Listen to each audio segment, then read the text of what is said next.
Esta noite, espero que todos tenham suas Bíblias com vocês.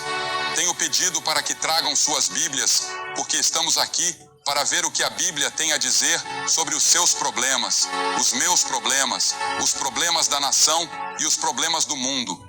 Não o que outra pessoa tem a dizer, mas o que Deus tem a dizer. E quero que abram comigo no 2º capítulo do Evangelho de João. O 2º capítulo do Evangelho de João.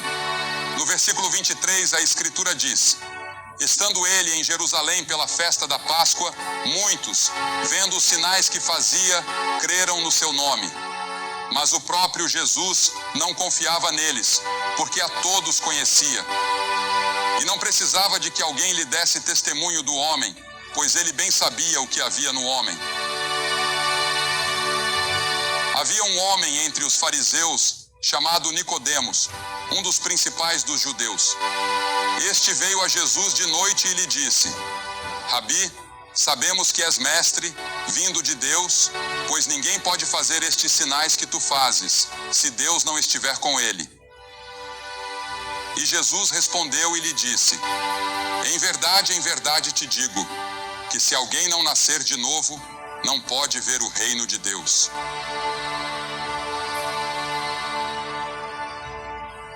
Eu me lembro do primeiro dia em que fui à escola. Eu estava com muito medo. Naqueles dias, precisávamos caminhar para a escola cerca de 2 ou 3 quilômetros e voltar caminhando de tarde, depois que a escola acabava.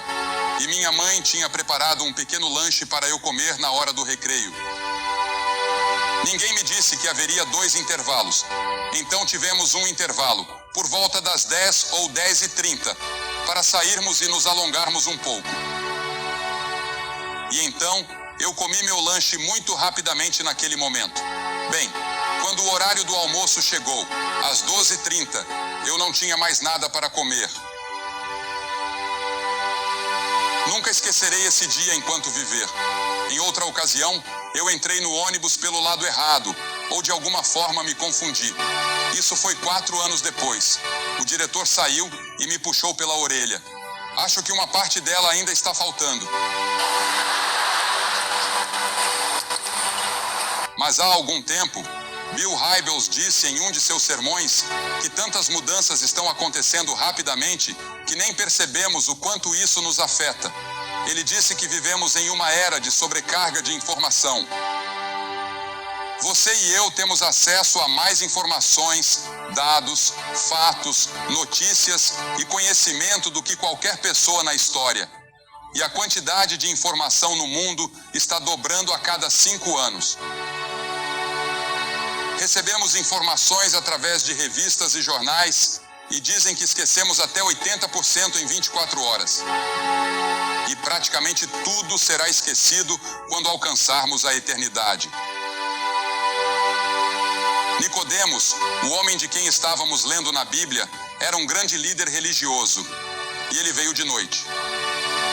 Provavelmente ele tinha medo de críticas, ou desejava uma conversa privada com Jesus. Talvez esse fosse o único horário que Jesus poderia lhe dar. Ou talvez ele estivesse pensando em se comprometer de uma nova maneira. Muitos de vocês têm pensado há muito tempo sobre religião e cristianismo. Vivemos em um mundo revolucionário e em constante mudança. A capacidade moral do homem está ficando para trás em relação à sua capacidade tecnológica, o que pode significar desastre e catástrofe para toda a raça humana. Muitas pessoas sentem que algo está prestes a acontecer. Hoje, recebo mais perguntas sobre o fim do mundo do que em todo o resto do meu ministério reunido. As pessoas olham para o nosso mundo com toda a criminalidade e as manchetes gritando sobre assassinatos, e vemos a depravação moral em grande parte do nosso entretenimento. E nos perguntamos: estamos nos aproximando do fim? Estamos vivendo nos dias de Noé, como Jesus previu que viria um dia? Ouvi falar de um bêbado em Londres.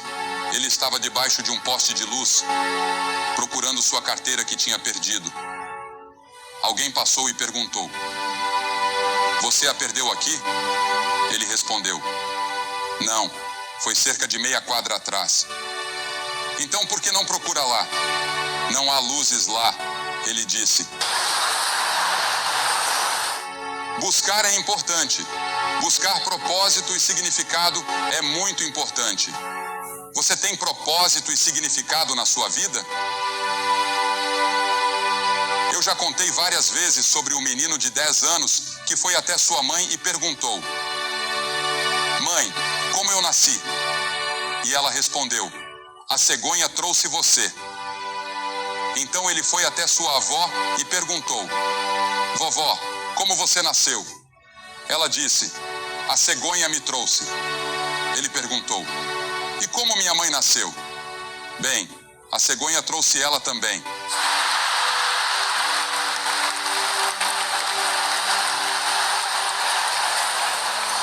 E ele precisava escrever uma redação para a escola sobre o nascimento. Ele escreveu em seu trabalho: Não houve um nascimento natural em nossa família em 3 gerações. Nicodemos ficou surpreso e chocado quando Jesus se voltou para ele e disse: Nicodemos, você precisa nascer de novo. Se Cristo tivesse dito isso a Zaqueu, que estava roubando o povo de seu dinheiro, isso seria fácil de entender. Ou a mulher no poço, que já teve 5 maridos. Todos poderiam entender. O ladrão na cruz, culpado de roubo e violência, que implorou a Jesus dizendo: Senhor, lembra-te de mim quando vieres no teu reino. Ou a mulher pega em adultério, mas dizer isso a um líder religioso como Nicodemos surpreendeu a todos. Veja, Nicodemos era um líder, ele era rico, ele era religioso. E mesmo assim, estava buscando a realidade, e é por isso que estava ali. Ele queria um preenchimento para a sua vida, algo que ele não havia encontrado em toda a sua religião. Deixe-me contar o quão religioso Nicodemos era. E vamos ver como você se compara. Ele jejuava 2 dias por semana. Passava 2 horas todos os dias em oração. Dava o dízimo de toda a sua renda. Era professor de teologia. Dedicava-se intensamente à sua religião. Mas Jesus disse: Nicodemos, tudo isso não é suficiente. Você precisa nascer de novo. Por que Jesus disse isso? Jesus podia ver seu coração. Ele podia ver que Nicodemos tinha toda essa experiência religiosa exterior. Ele tinha todas as tradições da religião, como no musical Um Violinista no Telhado. Tradição, tradição, tradição, é o que ele dizia. E temos tradições em nossa igreja e em todas as igrejas. Temos tradições e nos apegamos a elas. Mas tudo isso não é suficiente. Jesus disse: Você precisa ter uma experiência pessoal com Deus. Você precisa me conhecer como seu Senhor e Salvador pessoalmente. Você não pode depender das suas tradições. Você não pode depender da sua família. Jesus disse a Nicodemos: Nicodemos, toda a sua religião não é suficiente. Por quê? O menininho apontou para isso quando disse: Acho que eu simplesmente nasci errado. Sim, a Bíblia diz: Em pecado me concebeu minha mãe. Eu nasci na iniquidade, o que causa mentira, engano, ódio, preconceito, ganância, injustiça, egoísmo, crueldade, tensões raciais. O que causa isso? O que causa a perversão? Jesus disse: o coração. Ele disse: mas o que sai da boca procede do coração e contamina a pessoa. Está em nossos corações. Nascemos com essa tendência para o pecado. E conforme envelhecemos, fazemos escolhas para pecar. Então nos tornamos pecadores por escolha. E depois nos tornamos pecadores por prática. Praticamos esse pecado. É uma doença pior que o câncer, pior que a AIDS. E o mundo inteiro está infectado. Você pode viver até os 70, 80, 90 ou 100 anos de idade. Mas seu espírito, sua alma, essa parte de você que viverá para sempre, seja no céu ou no inferno, essa parte está morta. Morta para Deus. E é pecaminosa. E é por isso que você precisa de perdão. É por isso que você precisa que Deus venha e o justifique. Você Você sabia que nesta noite, antes de sair daqui, você pode ser justificado diante de Deus como se nunca tivesse cometido um pecado? É disso que se trata a cruz. É disso que se trata a ressurreição. É disso que se trata o sangue de Cristo. Jesus veio para se entregar a você porque Ele o ama. E quando Ele morreu naquela cruz, Deus colocou todos os nossos pecados sobre Ele. Ele se tornou culpado de assassinato, de mentira, de adultério, de ganância. Todos os pecados que você e eu temos foram colocados sobre Ele. Ele fez isso voluntariamente porque Ele ama você. Deus ama você. Há muitas palavras usadas no Novo Testamento para pecado. Não vou tentar usá-las todas. Uma delas é desviar-se de um caminho reto. Todos nós, como ovelhas, nos desviamos. Isaías disse: todos nós nos desviamos, cada um para o seu próprio caminho.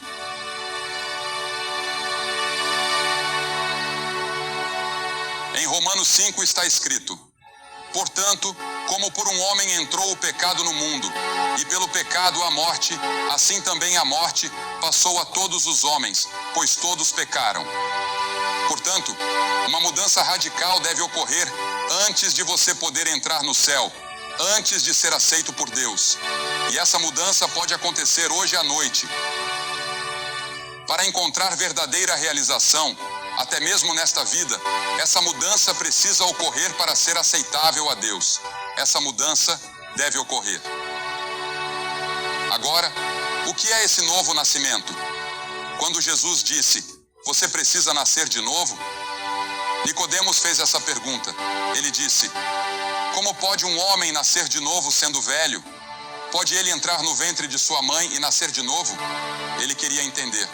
Jesus indicou, e a Bíblia indica, que nunca entenderemos todas essas coisas. Nunca entenderemos todos os mistérios de Deus. Vemos pela fé. Nicodemos só conseguia ver o físico e o material, enquanto Jesus falava do espiritual.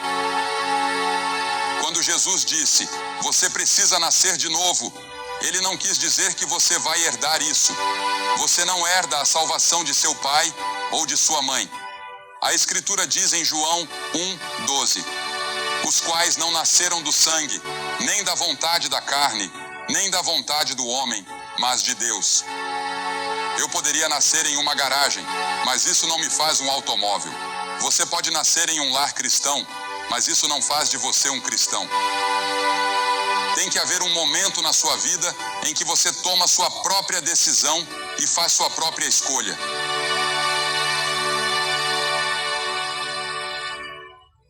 E então, algumas pessoas pensam que podem chegar lá por meio de suas próprias obras, fazendo muitas coisas boas e grandes. Isso é maravilhoso. Continue fazendo-as, mas isso não salva sua alma.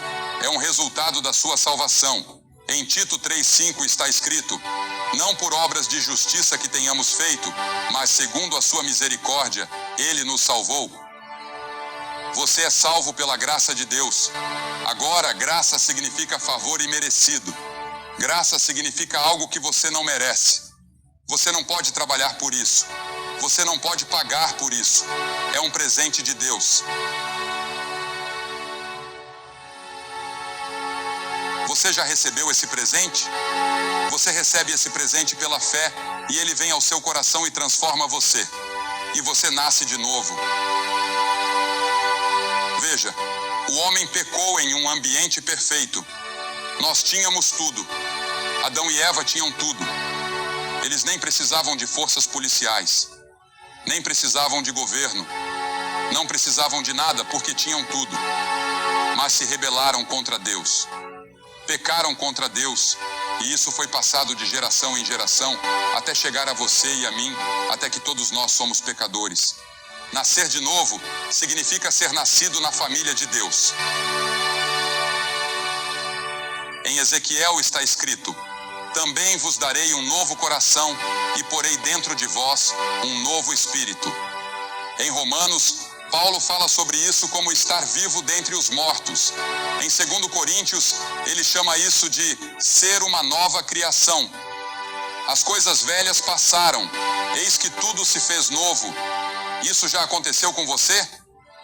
Pedro disse que nos tornamos participantes da natureza divina. Que maravilhoso é se tornar participante da própria natureza de Deus. João chama isso de passar da morte para a vida. Você não está mais caminhando para a morte, destruição, inferno e julgamento. Você está caminhando para uma nova vida, uma vida eterna com Deus no céu. E você pode recebê-la hoje à noite. Bem, como esse novo nascimento acontece? Há um mistério nisso. A Bíblia diz, Jesus disse, o vento sopra onde quer. Eu não consigo ver o vento. Posso senti-lo. Posso ver os efeitos do vento. Mas não consigo ver o vento. O vento sopra onde quer. E há também uma analogia com o nascimento natural. Há a concepção, apenas alguns segundos quando o espermatozoide e o óvulo se unem. Depois, há a gestação, que dura 9 meses, e então o nascimento acontece. E o trabalho de parto pode durar alguns minutos, ou talvez alguns dias. Como isso se torna uma analogia para o novo nascimento? Bem, há a recepção da palavra de Deus. Isso é a concepção. 1 Pedro 1,23 diz, sendo de novo gerados, não de semente corruptível, mas da incorruptível, pela palavra de Deus, viva e que permanece para sempre. E em Romanos 10,17 diz, a fé vem pelo ouvir, e o ouvir pela palavra de Deus. Agradou a Deus salvar aqueles que creem pela loucura da pregação, ou declaração, ou proclamação. Também é obra do Espírito Santo. A Bíblia ensina que o Espírito Santo nos convence de nossos pecados. Você não pode vir a Cristo, a menos que o Espírito Santo o convença e o atraia. João 16 diz, e quando ele vier, convencerá o mundo do pecado, da justiça e do juízo. Ele usará as orações de uma mãe. Ele usará uma experiência trágica. Ele usará o sermão de um pastor. Ele usará um folheto ou algo que você tenha lido na Bíblia. O Espírito Santo dá nova vida. A Bíblia ensina que estamos mortos em pecado, mas Ele vos deu vida, estando vós mortos em ofensas e pecados. O homem precisa de nova vida, e essa nova vida é trazida pelo Espírito Santo. Esse é o novo nascimento. E isso pode acontecer com você nesta noite. Você pode sair daqui renascido e começar a vida de novo com Jesus Cristo, nascido do alto. Além disso, a Bíblia ensina que quando você recebe Cristo, o Espírito Santo vem habitar em você. Ele habita convosco e estará em vós. A Escritura diz, não sabeis vós que o vosso corpo é o templo do Espírito Santo e que o Espírito de Deus habita em vós? Ele lhe dá um novo poder, pois recebereis poder ao descer sobre vós o Espírito Santo. Esse poder pode vir de Deus a partir de hoje, começando nesta noite. Li sobre uma mulher que tentou fazer o teste de motorista pela 38ª vez e falhou na Inglaterra. Talvez você tenha tentado quase tantas vezes na religião, mas ainda não encontrou. Você ainda está procurando, ainda está se perguntando, ainda está incerto sobre o futuro, não tem certeza absoluta. Você foi batizado e confirmado, talvez, e você esteve na igreja, ou talvez seja um líder na igreja, mas algo está faltando, ainda há um vazio aí, ainda há uma busca aí, ainda há uma incerteza aí. Estou pedindo a você nesta noite que entregue o controle ao Espírito Santo para guiar e dirigir sua vida. Você pode fazer isso hoje à noite, e eu vou pedir que faça isso.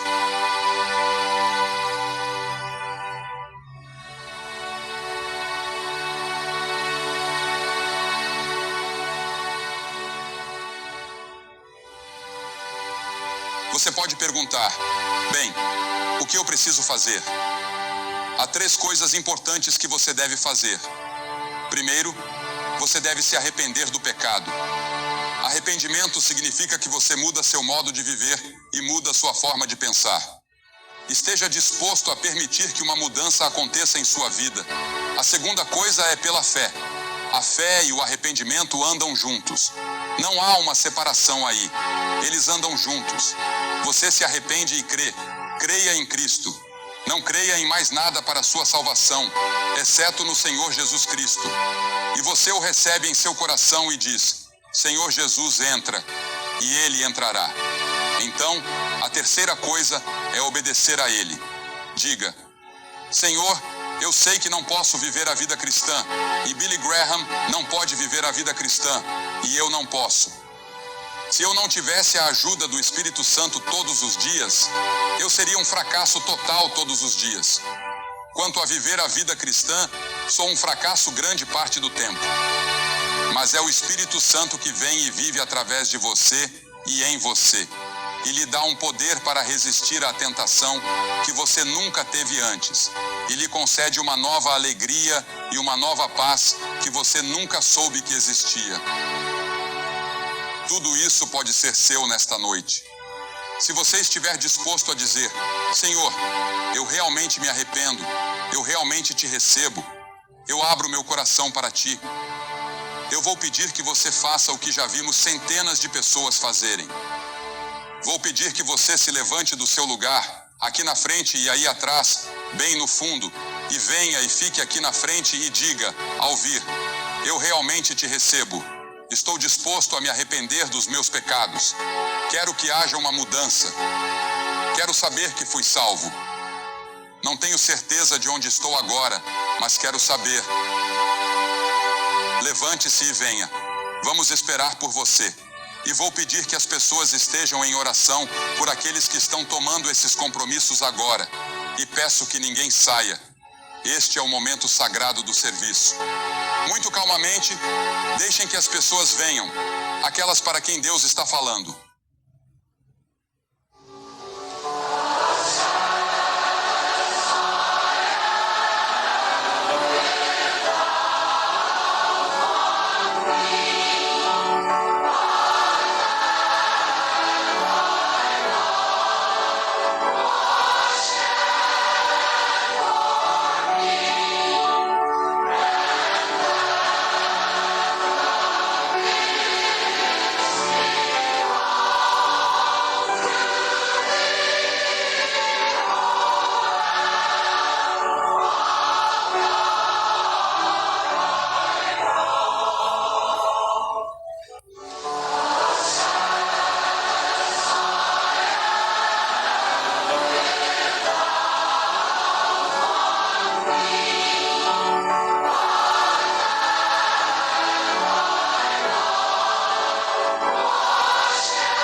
Quero dizer uma palavra para você que pode estar assistindo pela televisão.